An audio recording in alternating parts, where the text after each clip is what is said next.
So hi every one. നമ്മൾ first experiment എന്ന് പറഞ്ഞാൽ മീറ്റേഴ്സിൻ്റെ ടൈപ്സ് ഓഫ് മീറ്റേഴ്സിൻ്റെ ഫ്രണ്ട് പാനലിൽ തന്നെ കാണുന്ന കുറച്ച് സിമ്പിൾസിൻ്റെ മീനിങ് എന്താണെന്ന് ഡിസ്കസ് ചെയ്യുകയാണ് ഈ ഫസ്റ്റ് എക്സ്പെരിമെൻ്റ് വഴി. അതായത് നമ്മളൊരു മീറ്റർ കാണുമ്പോൾ തന്നെ അതിൽ റേഞ്ച് മാത്രമായിരിക്കും. ഇപ്പോൾ 0 to 10 ആംപിയർ അങ്ങനെയുള്ള ഒരു റേഞ്ച് മാത്രമായിരിക്കില്ല ആ മീറ്ററിൻ്റെ കൂടി ഉണ്ടാവുക. ആ മീറ്റർ കംപ്ലീറ്റ് ഡീറ്റെയിൽസ്, അതായത് ആ മീറ്റർ എങ്ങനെയാണ് നിങ്ങളൊരു ടേബിളിൽ പ്ലേസ് ചെയ്യേണ്ടത്, ആ മീറ്റർ എത്ര ആക്യുറസി നിങ്ങൾക്ക് തരും, പിന്നെ അങ്ങനെയുള്ള ഏത് ടൈപ്പാണ് ആ മീറ്റർ, അങ്ങനെയുള്ള കംപ്ലീറ്റ് ഡീറ്റെയിൽസ് ആ മീറ്ററിൻ്റെ തന്നെ ഡയലിൻ്റെ ഏറ്റവും താഴെയായിട്ട് ഡിനോട്ട് ചെയ്ത് വെച്ചിട്ടുണ്ടാവും. അപ്പോൾ ഇത്രയും കാര്യങ്ങൾ ഇൻ വേർഡ്സ് എഴുതുക എന്ന് പറഞ്ഞാൽ ആകെ ഡയൽ അത്രയേ ഉള്ളൂ, അതിന് സ്ഥലം ഉണ്ടാവില്ലല്ലോ. അപ്പോൾ ചില സിമ്പിൾസ് മാനുഫാക്ചേഴ്സ് യൂസ് ചെയ്യും. അങ്ങനെയുള്ള സിമ്പിൾസിനെയാണ് നമ്മളിനി പഠിക്കാൻ പോകുന്നത്. അപ്പോൾ നിങ്ങൾക്ക് ഇങ്ങനെയൊരു ഡോക്യുമെൻ്റ് ഞാൻ PDF ആയിട്ട് തരും. നിങ്ങൾ ഇതിലെന്താ ചെയ്യേണ്ടതെന്ന് വെച്ചാൽ ഈ ഒരു ടേബിൾ അതായത് സെലക്ഷൻ നമ്പർ, ഡിസ്ക്രിപ്ഷൻ, സിമ്പിൾ എന്ന് പറഞ്ഞിട്ടുള്ള ഈ ഒരു ടേബിളും ഈ സിമ്പിൾസും ഒരു വൈറ്റ് പേപ്പറിൽ, നല്ല വൃത്തിയുള്ള ഒരു വൈറ്റ് പേപ്പറിൽ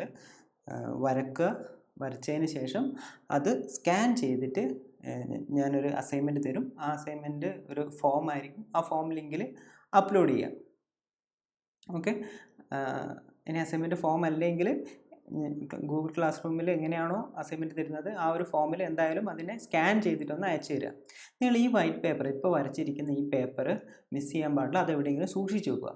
നമ്മൾ ലാബ് ആക്ച്വലായിട്ട് സ്റ്റാർട്ട് ചെയ്യുന്ന സമയത്ത് നിങ്ങൾ റെക്കോർഡൊക്കെ വാങ്ങിക്കഴിഞ്ഞാൽ അതിൽ ഇത് പേസ്റ്റ് ചെയ്താൽ മതി. പിന്നെ നിങ്ങളത് വരക്കൊന്നും വേണ്ട, ജസ്റ്റ് ഗം ഉപയോഗിച്ച് അതൊന്ന് ഒട്ടിച്ച് വെച്ചാൽ മതി. ഓക്കെ. അപ്പോൾ അത്രയും കാര്യങ്ങളാണ് ഈ ഫസ്റ്റ് എക്സ്പെരിമെൻറ്റ് നമ്മൾ ഇനി ഡിസ്കസ് ചെയ്യാൻ പോകുന്നത്. ഏതായാലും നിങ്ങൾക്ക് ഈ ഒരു PDF എന്തായാലും തരും. അപ്പോൾ ഒന്ന് വായിച്ചു നോക്കുക.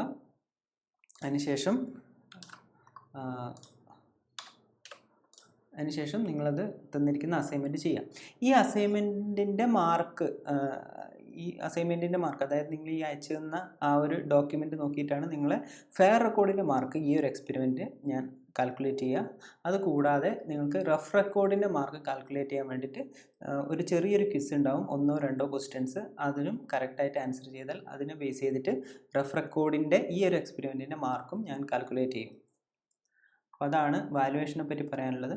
ഇനി നമുക്ക് ക്ലാസ്സിലേക്ക് കിടക്കാം. ആദ്യം തന്നെ നമ്മൾ ഇപ്പോൾ സപ്പോസ് ഇങ്ങനെ ഒരു മീറ്ററിൻ്റെ മുകളിൽ A എന്ന് ഡിനോട്ട് ചെയ്തിട്ടുണ്ട്. അതിൻ്റെ മീനിങ് നിങ്ങൾക്ക് അറിയായിരിക്കും. A എന്ന് പറഞ്ഞാൽ അതിൻ്റെ മീനിങ് അത് അമ്മീറ്റർ ആണെന്നാണ്. സോ ഇത് അമ്മീറ്റർ ആണ് എന്നാണ് ഇതിൻ്റെ മീനിങ്. സോ ഈ മീറ്റർ അമ്മീറ്റർ ആണ് എന്ന് പറഞ്ഞാൽ ഇത് മെഷർ ചെയ്യുന്നത് കറണ്ട് ആയിരിക്കും മെഷർ ചെയ്യുന്നുണ്ടാവുക. അങ്ങനെയാണെങ്കിൽ വോൾട്ട് മീറ്റർ ആണെങ്കിൽ V ആയിരിക്കും വോൾട്ട് മീറ്റർ. വാട്ട് മീറ്റർ ആണെങ്കിൽ W എന്നായിരിക്കും വാട്ട് മീറ്ററിന്. അതിനുശേഷം ഇനി നമുക്ക് അറിയേണ്ടത് ഈ ഒരു മെഷറിംഗ് ഇൻസ്ട്രുമെൻറ്റ് AC-യിലാണോ DC-യിലാണോ വർക്ക് ചെയ്യുന്നത് എന്നാണ്. ചില മെഷറിംഗ് ഇൻസ്ട്രുമെൻറ്റ്സിൽ AC-യിലാണോ DC-യിലാണോ വർക്ക് ചെയ്യുന്നതെന്ന് എക്സ്പ്ലിസിറ്റായിട്ട് എഴുതിയിട്ടുണ്ടാവും. അതായത് AC, DC. ചിലത് AC-യിലും DC-യിലും വർക്ക് ചെയ്യുന്ന മീറ്റേഴ്സ് ഉണ്ടാവും. അങ്ങനെയാണെങ്കിൽ AC ബാർ DC ഇങ്ങനെ എക്സ്പ്ലിസിറ്റായിട്ട് എഴുതിയിട്ടുണ്ടാവും. പക്ഷെ നിങ്ങൾ ഈ ഒരു മെഷറിംഗ് ഇൻസ്ട്രുമെൻറ്റിൻ്റെ കേസ് നോക്കുകയാണെങ്കിൽ ഇവിടെ അങ്ങനെ എഴുതിയിട്ടില്ല. പക്ഷെ ഇവിടെ ഇങ്ങനെ ഒരു സിമ്പിൾ ഉണ്ട്. ഈ സിമ്പിൾ ഡിനോട്ട് ചെയ്യുന്നത് ഈ മീറ്റർ AC-യിലാണ് വർക്ക് ചെയ്യുന്നത് എന്നാണ്. ഇതിൻ്റെ കുറച്ച് അടിയിലേക്ക് പോയാൽ ഇവിടെ മാത്രമല്ല, ഇവിടെയും അങ്ങനെ ഒരു സിമ്പിൾ, ഒരു ആൾട്ടർനേറ്റിംഗ് ഈ ഒരു സിമ്പിൾ മാർക്ക് ചെയ്തിട്ടുണ്ട്. അതിൻ്റെ മുകളിൽ 50-60 എന്ന് എഴുതിയിട്ടുണ്ട്. അതിൻ്റെ മീനിങ് ഈ ഒരു പെർട്ടിക്കുലർ മീറ്റർ AC-യിലാണ് വർക്ക് ചെയ്യുക. ഏത് ഫ്രീക്വൻസി റേഞ്ചിലുള്ളത്? 50 Hz to 60 Hz ഫ്രീക്വൻസി റേഞ്ചിലുള്ള AC-യിൽ ഈ മീറ്റർ വർക്ക് ചെയ്യും എന്നാണ് അതിൻ്റെ മീനിങ്. ഇനി ഈ ഒരു കേസ് നോക്കാം. രണ്ടാമത്തെ മീറ്റർ. ഈ രണ്ടാമത്തെ മീറ്ററിൻ്റെ കേസിൽ V എന്നാണ് എഴുതിയിരിക്കുന്നത്. അപ്പോൾ നമുക്ക് മനസ്സിലാവും വോൾട്ട് മീറ്റർ ആണ്. വോൾട്ട് മീറ്റർ എവിടെ തൊട്ട് എവിടം വരെയാണ് മെഷർ ചെയ്യുക? 0 വോൾട്ട് തൊട്ട് 30 വോൾട്ട് വരെയാണ് മെഷർ ചെയ്യുക. Vൻ്റെ അടിയിൽ ഒരു വര കണ്ടോ? അത് മീൻ ചെയ്യുന്നത് ഇതൊരു DC-യിൽ വർക്ക് ചെയ്യുന്ന വോൾട്ട് മീറ്റർ ആണ് എന്നുള്ളതാണ്. ഇവിടെയും ഉണ്ട്, ഇവിടെയും ഒരു ചെറിയൊരു വര കാണാം. അവിടെയും മീനിങ് സെയിം തന്നെയാണ്, DC-യിലാണ് ഇത് വർക്ക് ചെയ്യുന്നത് എന്നുള്ളതാണ്. ഓക്കെ, ഈ ഒരു മീറ്റർ നോക്കുകയാണെങ്കിൽ ഈ ഒരു മീറ്ററിൻ്റെ കേസിൽ സിമ്പിൾ എന്ന് പറയുന്നത് ഇങ്ങനെയാണ്. അത് നിങ്ങൾക്ക് ചിലപ്പോൾ ക്ലിയർ ആവില്ല. അതായത് ഇവിടെയില്ല ഈ സിമ്പിൾ എന്ന് പറയുന്നത് ഇതാണ്. ഇതിൻ്റെ മീനിങ് എന്ന് പറഞ്ഞാൽ വർക്ക്സ് ഫോർ AC. ഇത് AC-ൻ്റെ സിമ്പിൾ അല്ലേ, ഇത് DC-ൻ്റെ സിമ്പിളാണ്. അപ്പോൾ ഇത് works for AC as well as DC. ഇനി DC-ക്ക് ഇങ്ങനെയും മാർക്ക് ചെയ്യാം, ഓർ ചില കേസിൽ ഇങ്ങനെയും മാർക്ക് ചെയ്ത് കാണാറുണ്ട്. രണ്ടും കറക്റ്റ് തന്നെയാണ്. ഓക്കെ, അപ്പോൾ സിമ്പിൾ നോക്കി AC-യിലാണോ DC-യിലാണോ കറസ്പോണ്ടിങ് മെഷറിംഗ് ഇൻസ്ട്രുമെൻറ്റ് വർക്ക് ചെയ്യുക എന്നുള്ള കാര്യം നമുക്ക് മനസ്സിലാക്കാം. രണ്ടാമത് principle of operation. Principle of operation എന്ന് പറഞ്ഞാൽ നമുക്കറിയാം, permanent magnet, moving coil meters ഉണ്ട്, മൂവിങ് അയൺ ഉണ്ട്, അങ്ങനെ പല ടൈപ്പ് മെഷറിംഗ് ഇൻസ്ട്രുമെൻറ്റ്സ് ഉണ്ട്. അപ്പോൾ അത് ഏത് ടൈപ്പാണ് എന്ന് മനസ്സിലാക്കുക എങ്ങനെയാണെന്ന് നോക്കാം.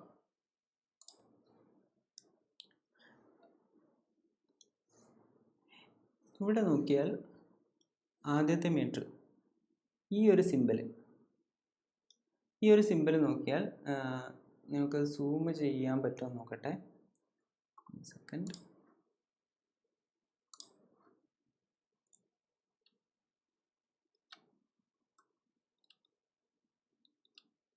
ഓക്കെ, ഈ ഒരു സിമ്പിൾ അതായത് ഇങ്ങനെ ഈ ഒരു സിമ്പിൾ മീൻ ചെയ്യുന്നത് ഇത് മൂവിങ് അയൺ ഇൻസ്ട്രുമെൻ്റ് ആണെന്നാണ്. മൂവിങ് അയൺ ഇൻസ്ട്രുമെൻ്റ് ആണെന്നുള്ളതാണ്. ഇനി ഈ ഒരു സിമ്പിൾ അതായത് ഒരു ഹോഴ്സ് ഷൂ എന്ന് പറഞ്ഞാൽ കുതിരയുടെ ലാടം, ഹോഴ്സ് ഷൂവും അതിൻ്റെ നടുവിൽ ഒരു വട്ടവും, ഇങ്ങനൊരു സിമ്പിളാണ് എങ്കിൽ അതിൻ്റെ അർത്ഥം permanent magnet moving coil instrument ആണെന്നുള്ളതാണ്. Permanent magnet moving coil instrument. Okay, ഇനി ഇവിടെ നോക്കിയാൽ ഇതൊന്നുമല്ലാത്ത വേറൊരു ടൈപ്പ് നൊട്ടേഷൻ കാണാം. അതിൻ്റെ മീനിങ് ഇത് ഒരു electromagnetic moving coil instrument ആണെന്നുള്ളതാണ്. അതായത് സപ്പോസ് സിമ്പിൾ എന്ന്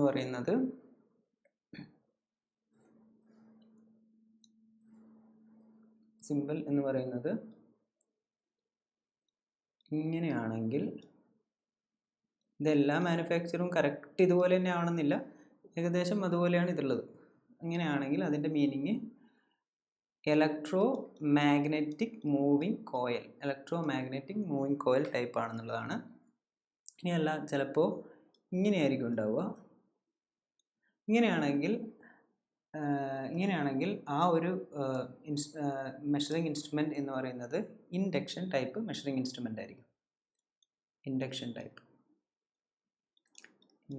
ടൈപ്പ് ഇതിങ്ങനെ തന്നെ ആവണമെന്നില്ല. ചില മാനുഫാക്ചേഴ്സ് ചിലപ്പോൾ ഇങ്ങനെയൊക്കെ ആയിരിക്കും മാർക്ക് ചെയ്യുന്നുണ്ടാവുക. എനിവേ ഈ ഒരു സ്ട്രക്ചറിൽ ആണെങ്കിൽ അതിൻ്റെ അർത്ഥം ഇൻഡക്ഷൻ ടൈപ്പ് മെഷറിംഗ് ഇൻസ്ട്രുമെൻ്റ് ആണെന്നുള്ളതാണ്. ഓക്കെ, അപ്പോൾ നമ്മൾ പറഞ്ഞത് പ്രിൻസിപ്പിൾ ഓഫ് ഓപ്പറേഷൻ ആയിരുന്നു. Permanent magnet moving coil, moving iron, electromagnetic moving coil, induction type ഒക്കെ നമ്മൾ പറഞ്ഞു. ഇനി single range or multiple range. അതായത് ചില voltmeter 0 to 25 or 0 to 50 വോൾട്ടൊക്കെ, അതായത് രണ്ട് റേഞ്ചിൽ മെഷർ ചെയ്യാൻ ക്യാപ്പബിൾ ആയിരിക്കും. ചിലത് സിംഗിൾ റേഞ്ച്, ഒറ്റൊരു റേഞ്ച് മാത്രമേ മെഷർ ചെയ്യാൻ പറ്റൂ. നമ്മൾ ഈ ഒരു കേസ് നോക്കുകയാണെങ്കിൽ, ഈ ഒരു കേസിൽ ആകെ ഇവിടെയാണല്ലോ നമ്മൾ ഈ രണ്ട് ടെർമിനലിലാണ് നമ്മൾ വയർ, അതായത് നമ്മൾ കണക്ട് ചെയ്യുമ്പോൾ, എക്സ്പെരിമെൻറ്റ് ചെയ്യുമ്പോൾ കണ്ടക്ടേഴ്സ് കണക്ട് ചെയ്യുക ഈ രണ്ട് ടെർമിനലിലാണ്. ഇവിടെ ആകെ രണ്ട് ടെർമിനലേ ഉള്ളൂ.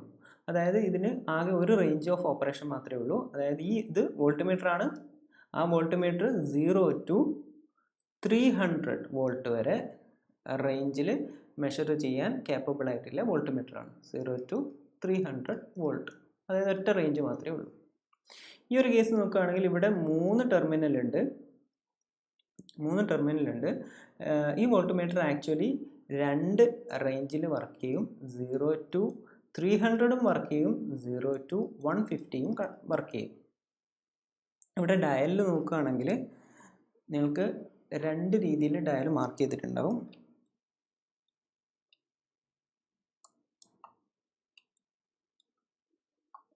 അതായത് അടിയിൽ, അതായത് ഇവിടെ കണ്ടോ, ഇവിടെ 2 റീഡിംഗ് ഉണ്ട്.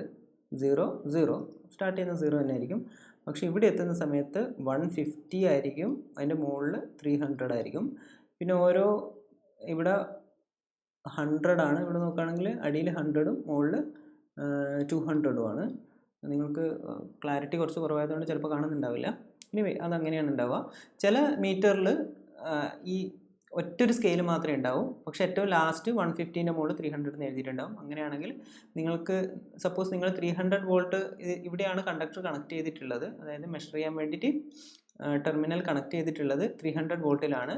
നിങ്ങൾക്ക് ഇവിടെ മുകളിലൊന്നും റീഡിംഗ് ഒന്നും ഇല്ല, ആകെ ഒറ്റൊരു സ്കെയിൽ റീഡിങ്ങേ ഉള്ളൂ. പക്ഷേ ഏറ്റവും ലാസ്റ്റ് 150ൻ്റെ മുകളിൽ 300 എന്ന് എഴുതിയിട്ടുണ്ട്.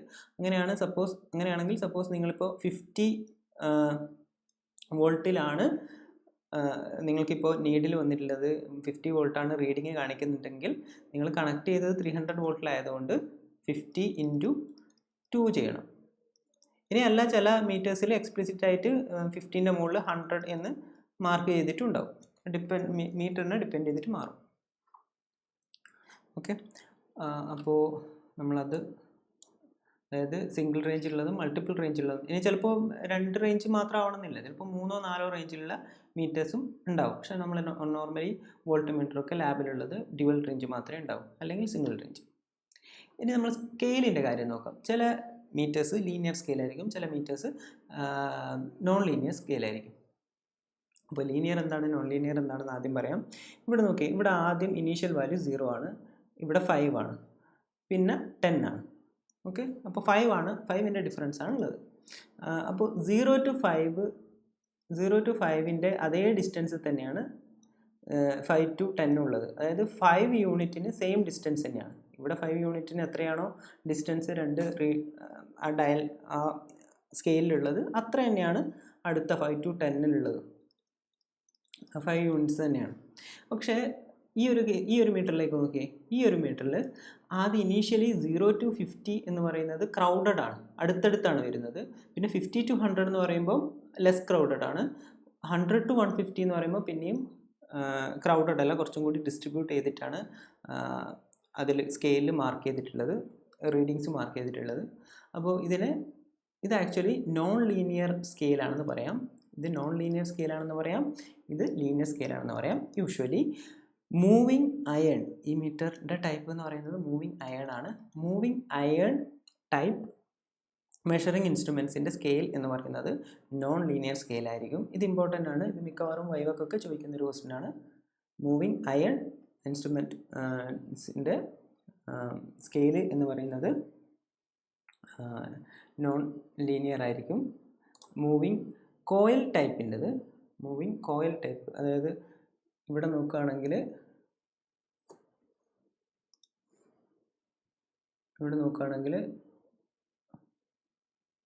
ഇവിടെ മാർക്ക് ചെയ്തിട്ടുണ്ട്, അത് എത്രത്തോളം ലെജിബിൾ ആയിരിക്കില്ല. ഇതൊരു മൂവിങ് കോയിൽ ടൈപ്പാണ്. മൂവിങ് കോയിൽ ടൈപ്പിൻ്റെത് ലീനിയർ സ്കെയിലും ആയിരിക്കും, ഓക്കെ, നമുക്ക് അടുത്ത ടോപ്പിക്കിലേക്ക് പോവാം. ടൈപ്പ് ഓഫ് മൗണ്ടിങ് എന്ന് വെച്ചാൽ വിത്ത് റെസ്പെക്ട് ടു ഗ്രൗണ്ട് നമ്മൾ വെർട്ടിക്കലി ഒരു മീറ്റർ പ്ലേസ് ചെയ്യണോ അല്ല ഹൊറിസോണ്ടലി പ്ലേസ് ചെയ്യണോ എന്നുള്ളതാണ്. വെർട്ടിക്കലി പ്ലേസ് ചെയ്യണോ അല്ല ഹൊറിസോണ്ടലി പ്ലേസ് ചെയ്യണോ എന്നുള്ളത്. ഇവിടെ നോക്കുകയാണെങ്കിൽ ഇവിടെ ഈ സിമ്പൽ ഡിനോട്ട് ചെയ്യുന്നത്, അതായത് സിമ്പൽ ഇങ്ങനെയാണെങ്കിൽ അതിൻ്റെ അർത്ഥം വെർട്ടിക്കലി പ്ലേസ് ചെയ്യണം എന്നുള്ളതാണ്. ഇനിയല്ല, സിമ്പൽ ഇങ്ങനെയാണെങ്കിൽ, ഇതുപോലെയാണെങ്കിൽ ഹൊറിസോണ്ടലി പ്ലേസ് ചെയ്താൽ മതി,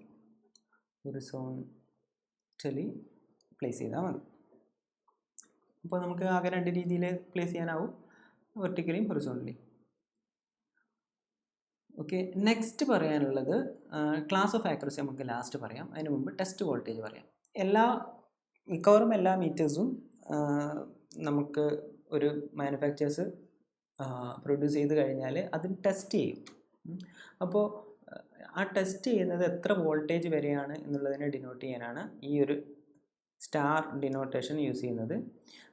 ഇപ്പോൾ ഇവിടെ സ്റ്റാറിൻ്റെ ഉള്ളിൽ സ്റ്റാറിൻ്റെ ഉള്ളിൽ 2 എന്നാണെങ്കിൽ അത് 2 കിലോ വോൾട്ട് വരെ വോൾട്ടേജിൽ ടെസ്റ്റ് ചെയ്തിട്ടുള്ളതാണ്. ഇനി ഇൻ കേസ് സ്റ്റാറിൻ്റെ ഉള്ളിൽ ഒന്നുമില്ല, ബ്ലാങ്ക് ആയിട്ടൊരു സ്റ്റാർ വരച്ച് വെച്ചിരിക്കുകയാണെങ്കിൽ അതിൻ്റെ അർത്ഥം 500 വോൾട്ട് വരെ ആ മെഷറിംഗ് ഇൻസ്ട്രുമെൻറ്റ് ടെസ്റ്റ് ചെയ്തതാണ്. ഇനിയല്ല ഇങ്ങനെയാണ് ഡിനോട്ട് ചെയ്യുന്നത്, 0 ആണ് ഡിനോട്ട് ചെയ്യുന്നുണ്ടെങ്കിൽ അത് ഒരു വോൾട്ടേജ് റേഞ്ചിലും ടെസ്റ്റ് ചെയ്തിട്ടില്ല എന്നാണ് അതിൻ്റെ അർത്ഥം. ഇതുപോലെയുള്ള മീറ്ററിന് ചിലപ്പോൾ അങ്ങനെ ഒരു കാര്യമേ ഡിനോട്ട് ചെയ്തിട്ടുണ്ടാവില്ല, അതിൻ്റെ അർത്ഥവും അത് ടെസ്റ്റ് ചെയ്തിട്ടില്ല ഈ ഒരു മീറ്റർ എന്നുള്ളതാണ്. ഇനിയല്ല 2.5 ആണ് സ്റ്റാറിൻ്റെ നടക്കുള്ളതെങ്കിൽ അതിൻ്റെ അർത്ഥം 2.5 kV വരെ, 1 ആണെങ്കിൽ 1 kV വരെ എന്നുള്ളതാണ്. അടുത്തത് ഡിനോട്ട് ചെയ്യുന്നത് ക്ലാസ് ഓഫ് ആക്യുറസി എന്നുള്ളൊരു കാര്യമാണ്. അതായത് ആ ഒരു മീറ്റർ, എല്ലാ മീറ്ററും വളരെ കറക്റ്റായിട്ടുള്ള റീഡിങ്സ് ആയിരിക്കില്ല തരിക. ചെറിയൊരു എറർ എല്ലാ മീറ്റേഴ്സിലും ഉണ്ടാവും. അത് എന്തായാലും ഉണ്ടാവും, പക്ഷെ അത് വളരെ നെഗ്ലിജിബിൾ ആയിരിക്കും. നെഗ്ലിജിബിൾ മീൻസ് എന്നാലും ഒരു ഡെഫിനിറ്റ് എമൗണ്ട് ഓഫ് എറേഴ്സ് എല്ലാ മീറ്ററിൻ്റെ കേസിലും നമുക്ക് എക്സ്പെക്റ്റ് ചെയ്യാൻ പറ്റുന്നതാണ്. അപ്പോൾ അതിനെ ഡിനോട്ട് ചെയ്യാൻ ആ ഒരു മീറ്റർ എത്രത്തോളം ആക്യുറേറ്റ് ആണ് എന്നുള്ള കാര്യം നമുക്ക് മനസ്സിലാക്കി തരാൻ 2-3 രീതിയിൽ മാനുഫാക്ചേഴ്സ് ഡിനോട്ട് ചെയ്യും. അപ്പോൾ ഞാനിവിടെ ഒരു എക്സാമ്പിൾ എടുക്കുകയാണ്. സപ്പോസ് ഡിനോട്ട് ചെയ്യുന്നത് ഒരു 1.5 എന്ന് ഒരു നമ്പർ എഴുതി അതിന് ചുറ്റും ഒരു റൗണ്ടാണ് ഇട്ടതെങ്കിൽ അതിൻ്റെ മീനിങ് എന്ന് പറയുന്നത് 1.5% of error with respect to indicated value എന്നാണ് അതിൻ്റെ അർത്ഥം. അതായത് നിങ്ങൾക്ക് 1.5 എറർ നമുക്ക് ഇൻഡിക്കേറ്റ് ചെയ്ത വാല്യൂവിൻ്റെ 1.5 എറർ പ്രതീക്ഷിക്കാം. അത്രത്തോളം എറർ, മാക്സിമം അത്ര എറർ ഉണ്ടാവില്ല, അത്ര തന്നെ ഉണ്ടാവണം നിർബന്ധമൊന്നുമില്ല, ചിലപ്പോൾ അതിൽ കുറവായിരിക്കും, അതിൽ കുറവോ അത്രയെങ്കിലുമോ എറർ പ്രതീക്ഷിക്കാം എന്നുള്ളതാണ്. അതായത് ഇവിടെ ഇപ്പോൾ 2.5 എന്നാണ് എഴുതിയിരിക്കുന്നത്. സപ്പോസ് അതിൻ്റെ കാര്യം, അതായത് ഇപ്പോൾ റൗണ്ട് ഇല്ലാതെ എഴുതിയാൽ എന്താണ് അതിൻ്റെ മീനിങ് എന്നുള്ള കാര്യം നമ്മൾ പറയും. സപ്പോസ് ഇതിന് ചുറ്റും റൗണ്ട് ഉണ്ടായിരുന്നു എങ്കിൽ അതിൻ്റെ മീനിങ്, ഇനി ഇപ്പോൾ നമ്മൾ മെഷർ ചെയ്ത് 20 വോൾട്ടിലാണ് ഇപ്പോൾ നീഡിലുള്ളത്, 20 വോൾട്ടിലാണ് നീഡിലുള്ളതെങ്കിൽ എറർ എന്ന് പറയുന്നത് 2.5% ഓഫ് ഇൻഡിക്കേറ്റഡ് വാല്യൂ. ഇപ്പോൾ ഇൻഡിക്കേറ്റ് ചെയ്തിട്ട് 20 വോൾട്ടാണ്, സോ 20 വോൾട്ട്. ഇത്രയും എററാണ് നമുക്ക് എക്സ്പെക്റ്റ് ചെയ്യാൻ പറ്റുന്നത്. ഇത്രയായിരിക്കും ആ ഒരു മീറ്ററിൻ്റെ മാക്സിമം എറർ എന്ന് പറയുന്നത്. അപ്പോൾ 10 വോൾട്ട് ആണെങ്കിൽ 10 വോൾട്ടിലാണ് ഇപ്പോൾ ഇൻഡിക്കേറ്റ് ചെയ്തിട്ടുള്ളതെങ്കിൽ 2.5 വോൾട്ട് ഓഫ് 10 എന്നുള്ളതാണ്. അപ്പോൾ കറൻ്റ്ലി ഇൻഡിക്കേറ്റ് ചെയ്തിട്ടുള്ള വാല്യൂവിനെ ഡിപ്പെൻഡ് ചെയ്തിട്ട് എറർ മാറും.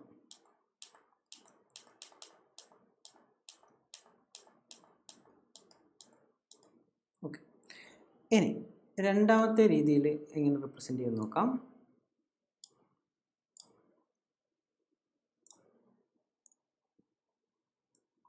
സപ്പോസ് 1.5 എന്ന് എഴുതിയിട്ട്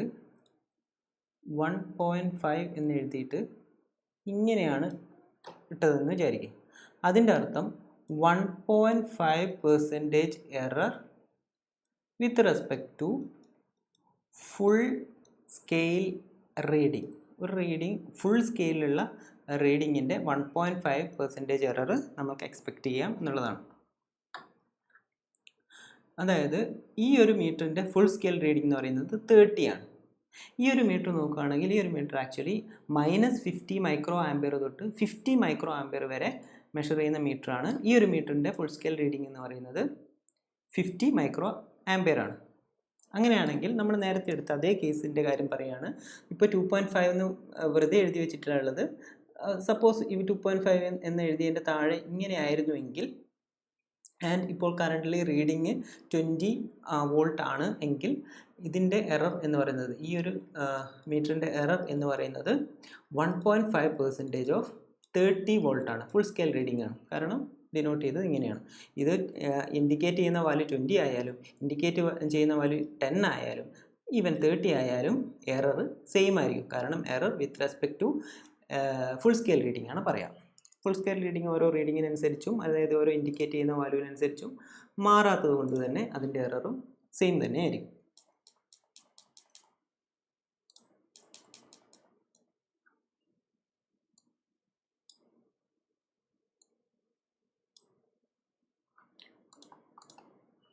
ഓക്കെ,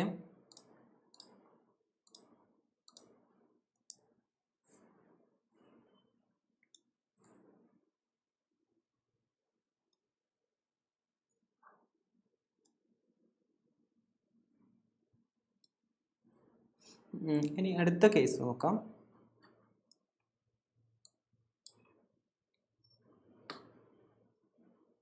അടുത്ത കേസ് എന്ന് പറയുന്നത് 1.5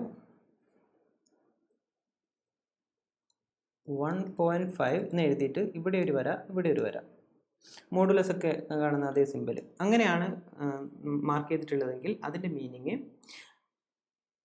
ഈ 1.5% error with respect to span എന്നുള്ളതാണ്. സ്പാൻ എന്നുള്ളത്, സ്പാൻ്റെ കാര്യം നോക്കാം. സ്പാൻ്റെ കാര്യം പറയുകയാണെങ്കിൽ ആദ്യത്തെ ഈ ഒരു കേസിൽ സ്പാൻ എന്ന് പറയുന്നത്, അതായത് സ്പാൻ എന്ന് പറഞ്ഞാൽ maximum value minus minimum value. ഈ ആദ്യത്തെ കേസിൽ മാക്സിമം വാല്യൂ എന്ന് പറയുന്നത് 30 ആണ്, മിനിമം വാല്യൂ എന്ന് പറയുന്നത് 0 ആണ്. അപ്പോൾ സ്പാൻ എന്ന് പറയുന്നത് 30 ആണ്. അതായത് ഇവിടെ ഫുൾ സ്കെയിൽ റീഡിംഗ് തന്നെയാണ് സ്പാൻ. ഈ കേസിൽ പറയുകയാണെങ്കിൽ മാക്സിമം വാല്യൂ എന്ന് പറയുന്നത് 50 ആണ്, മിനിമം വാല്യൂ എന്ന് പറയുന്നത് -50 ആണ്. മാക്സിമം വാല്യൂ 50 ആണ്, മിനിമം വാല്യൂ -50 ആണ്. ആ കേസിൽ 50 + 50 100 ആണ് സ്പാൻ എന്ന് പറയുന്നത്. 100 ആണ് സ്പാൻ എന്ന് പറയുന്നത്. സോ അത് ഓക്കെ ആണെന്ന് വിചാരിക്കുന്നു.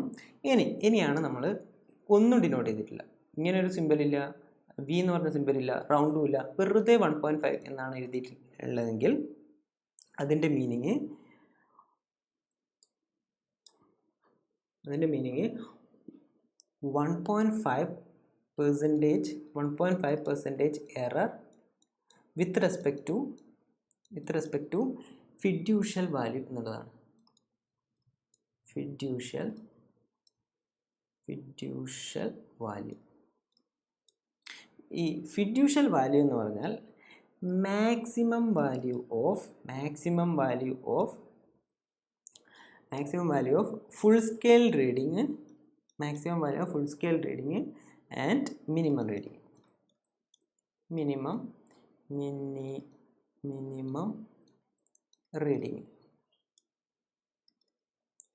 അതായത് ഇവിടെ ഫുൾ സ്കെയിൽ റീഡിങ്ങിൻ്റെയും മിനിമം റീഡിങ്ങിൻ്റെയും ഓൺലി മാഗ്നിറ്റ്യൂഡ് മാത്രമേ കൺസിഡർ ചെയ്യൂ. നമുക്ക് ഈ ഒരു മീറ്ററിൻ്റെ കേസിൽ നോക്കുകയാണെങ്കിൽ maximum value of magnitude of full scale reading എന്ന് പറയുന്നത് 50 ആണ്, മിനിമം റീഡിംഗ് എന്ന് പറയുന്നത് -50 ആണ്. അപ്പോൾ അതിൻ്റെ മാഗ്നിറ്റ്യൂഡ് മാത്രമേ കൺസിഡർ ചെയ്യുന്നുള്ളൂ, നെഗറ്റീവ് നമ്മൾ ഒഴിവാക്കുന്നു. മാക്സിമം 50 എന്ന് പറയുന്നത് 50 തന്നെയാണ്.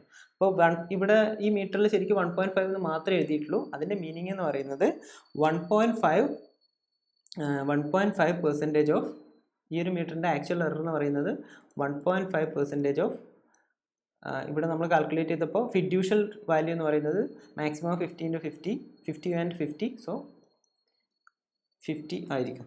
അത്രയും എറർ ആയിരിക്കും ഈ ഒരു മീറ്റർ പ്രൊവൈഡ് ചെയ്യുന്നുണ്ടാവുക. ഈ ഒരു മീറ്ററിൻ്റെ കേസിൽ നോക്കുകയാണെങ്കിൽ ഫിഡ്യൂഷ്യൽ വാല്യൂ എന്ന് പറയുന്നത് maximum value of 0, 30, minimum value maximum value എന്ന് പറയുന്നത് മാക്സിമം വാല്യൂ 30 തന്നെയാണ്. അപ്പോൾ ഇവിടെ ഡിനോട്ട് ചെയ്തിട്ടുള്ളത് 2.5 എന്നാണ്. സോ ഈ ഒരു മീറ്റർ പ്രൊവൈഡ് ചെയ്യുന്ന ആക്ച്വൽ എറർ എന്ന് പറയുന്നത് 2.5% ഓഫ് 30 വോൾട്ട് ആയിരിക്കും. ഓക്കെ, സപ്പോസ് ഈ ഒരു മീറ്ററിൻ്റെ റീഡിങ് 150 to 50 ആണെന്ന് വിചാരിക്കും. -150 to 50 ആണെങ്കിൽ അതിൻ്റെ ഫിഡ്യൂഷ്യൽ വാല്യൂ എന്ന് പറയുന്നത് മാക്സിമം വാല്യൂ ഓഫ് 50, -50. -50 മൈനസ് നമ്മൾ കൺസിഡർ ചെയ്യില്ല, മാഗ്നിറ്റ്യൂഡ് മാത്രമേ കൺസിഡർ ചെയ്യുള്ളൂ. സോ 50 എന്ന് പറയുന്നത് ഈക്വൽ ടു 150 ആയിരിക്കും. അങ്ങനെയാണെങ്കിൽ 1.5% ഓഫ് 150 എന്നായിരിക്കും നമ്മൾ അത്രയും എററായിരിക്കും ഇത് പ്രൊവൈഡ് ചെയ്യുന്നുണ്ടാവും. ഇത്രയും കാര്യങ്ങളാണ് ഈ സിമ്പിൾസ് വെച്ചിട്ട് നമുക്ക് മനസ്സിലാക്കാൻ പറ്റുന്ന, ഒരു മീറ്ററിൻ്റെ സിമ്പിൾസ് വെച്ച് മനസ്സിലാക്കാൻ പറ്റുന്ന കാര്യങ്ങൾ. അപ്പോൾ ഇനി ലാബിലേക്ക് വരുന്ന സമയത്ത് മീറ്റേഴ്സൊക്കെ കാണുമ്പോൾ ആ മീറ്റേഴ്സിൻ്റെ സിമ്പിൾസൊക്കെ ഒന്ന് നോക്കുക. എന്നിട്ട് അത് ഏത് ടൈപ്പ് മീറ്ററാണ്, അതെങ്ങനെയാണ് നിങ്ങളെ വർക്ക് ബെഞ്ചിൽ പ്ലേസ് ചെയ്യേണ്ടത്, വെർട്ടിക്കലായിട്ടാണോ ഹൊറിസോണ്ടലായിട്ടാണോ, അങ്ങനെയുള്ള കാര്യങ്ങളൊക്കെ മനസ്സിലാക്കിയിട്ട് ചെയ്യാം.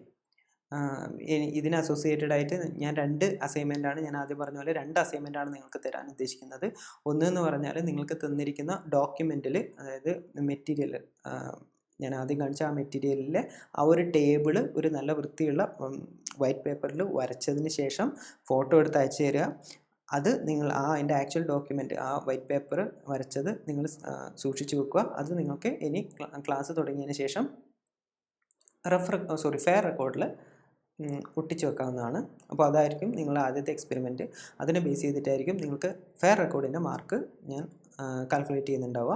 റഫ് റെക്കോർഡിൻ്റെ മാർക്ക് കാൽക്കുലേറ്റ് ചെയ്യാൻ വേണ്ടിയിട്ട് ഒരു ചെറിയൊരു ക്വിസ് ഉണ്ടാവും. ആ ക്വിസ് അറ്റൻഡ് ചെയ്ത് അതിൽ കിട്ടുന്ന മാർക്കിനെ ബേസ് ചെയ്തിട്ടായിരിക്കും റഫ് റെക്കോർഡിൻ്റെ മാർക്ക് കാൽക്കുലേറ്റ് ചെയ്യുക. അപ്പോൾ ഇത്രയും കാര്യങ്ങളാണ് ഈ ആദ്യത്തെ എക്സ്പെരിമെൻറ്റിൽ പറയാനുള്ളത്. അപ്പോൾ അടുത്ത എക്സ്പെരിമെൻറ്റ് മിക്കവാറും മെഷർമെൻറ്റ് ഓഫ് ഇൻഡക്റ്റൻസ് ആയിരിക്കും. അപ്പോൾ അതിനും ഇതുപോലെ ഡോക്യുമെൻ്റ് തരും, 2 ആക്ടിവിറ്റി ചെയ്യാനും ഉണ്ടാവും. ഓക്കെ, അപ്പോൾ താങ്ക്സ്.